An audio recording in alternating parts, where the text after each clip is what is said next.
Hey everybody, Jordan Leibel with Pianote here.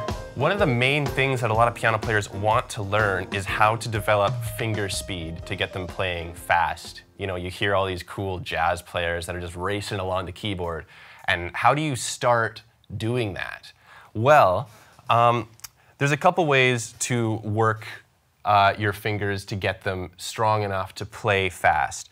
One of the easiest ways to do it is, of course, simply running your major scales. So if you have a repertoire of scales that you know well enough to start working up to different speeds, just start nice and slow with a C major scale, for instance.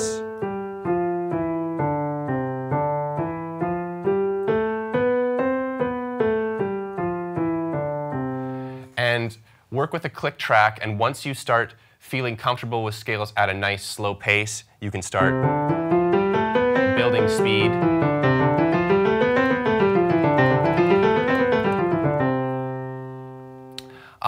That kind of technique is always great to reinforce, provided that you have knowledge of just the basic movements that you need to make at a slower tempo. Make sure that you're not taking anything too fast before you're ready. But an even simpler way to simply work on building your muscles is just to play 5 notes on the keyboard. Just put your hands in C position here and just work each finger individually, playing notes C to G. And make sure that you're giving each finger the time that it needs to develop individually. Don't let yourself get into this habit of just, you know, maybe your finger 4 is lagging behind the others and you feel like you can just, if I play fast enough, no one's going to notice. No, you want to start nice and slow and make sure that finger 4 is building just as well as fingers 1 and 2.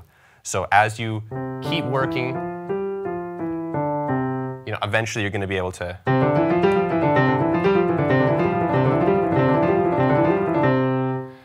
race along like that.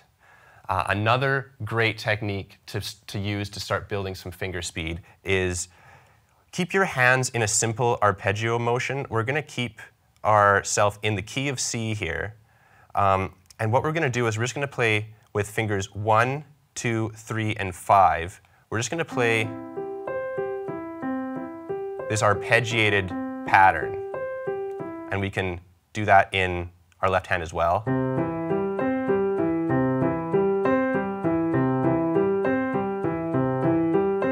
And as you get more and more comfortable with that, you can start picking up your speed.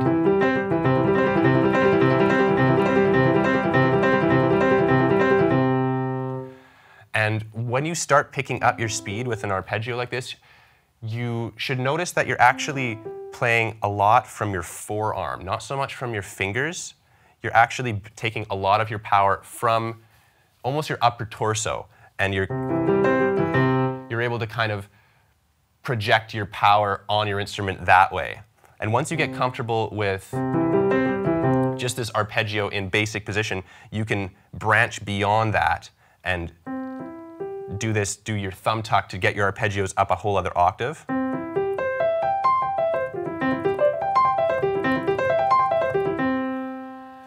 And that's a great exercise to do once you're comfortable with it, because not only are you building the muscle strength needed to play fast, but you're also building accuracy, which is another key element to anyone's fast piano playing.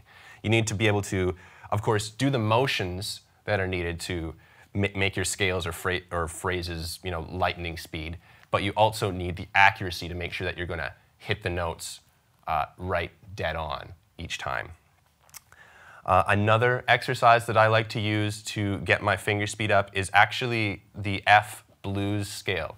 Now, if you don't know the F blues scale, we have it notated under the screen so you can make sure that you're playing all the right notes, but I'll just run through it really quickly right now. So we're going to play F, A flat, B flat, B natural, C, E flat, F. And the beautiful thing about the F blues scale is you're actually only using fingers 1, 2, and 3 to play it if you want to move up and down multiple octaves. So the fingering is 1, 2, 3, then we cross over to play B natural, 1, 2, 3, then we cross over again to play F, So we can just kind of race all.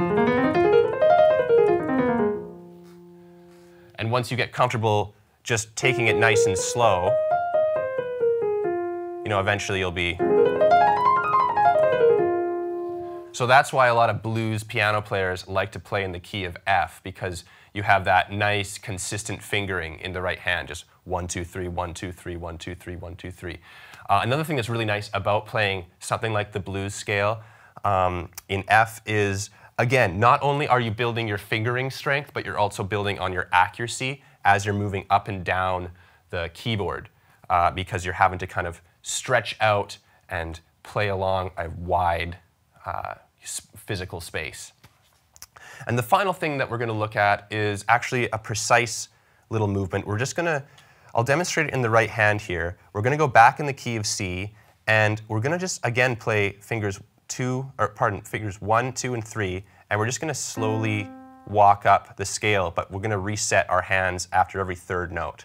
So we're going to play C, D, E, then we're going to reposition to play D, E, F, G, and we're just going to keep on going like that. And then on the way down.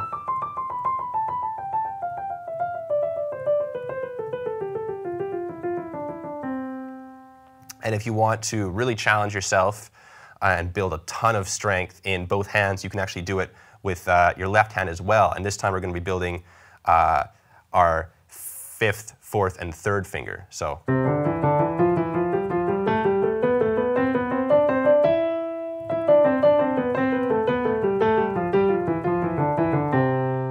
And if you want to go all the way to fingers, all the way using all 5 fingers, you can go.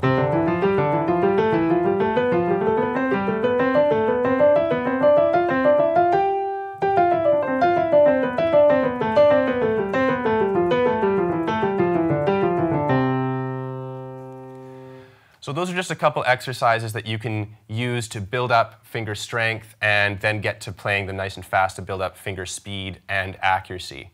Of course, the golden rule with building up finger speed might sound counterintuitive a little bit to new players, but it's actually take it slow. That's the big thing. You never want to be racing to become these lightning fast players right off the bat, because without the foundation and the technique and the fingerings nice and solid, you're never going to get to this place where you're able to freely solo and improvise and make all these crazy fast phrases unless you have that groundwork laid down. So make sure to take every exercise that we looked at here nice and slow and build up to that fast speed, and you'll be blazing around in no time. If you have any other things that you want to learn about the piano, we have a ton more to share at pianote.com. Come check it out and sign up, and we'll see you all there.